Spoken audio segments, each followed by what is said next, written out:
आज मु हेजिबि कि दही मंथा गौडुणी।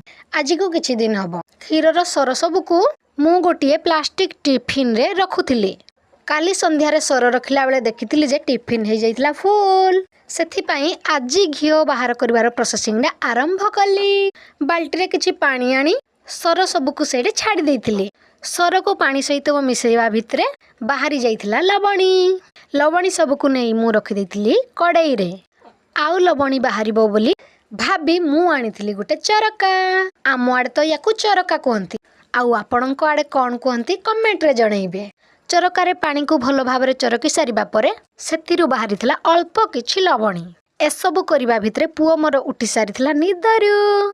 मो पुओ सांगे सांगे उठिथिला बोली तार मूड नथिला गुड।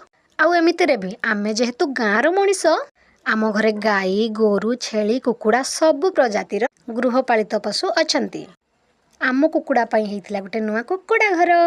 माँ आसी पुओ को नेइथिले बाहर को बुलेबा पाई। आउ लवणी रु बाहर थिबा पानी को किछि चीनी मिसई मु करि देइथिली दही पानी। जहा को भी खट्टा मीठा खाइबा पाई पसंद एई जिनसडा को निहाती भाबरे ट्राई करंतु। रहिली बाय बाय पुणी देखाबो आउटे न्यू मिनी फ्रेश ब्लॉग रे।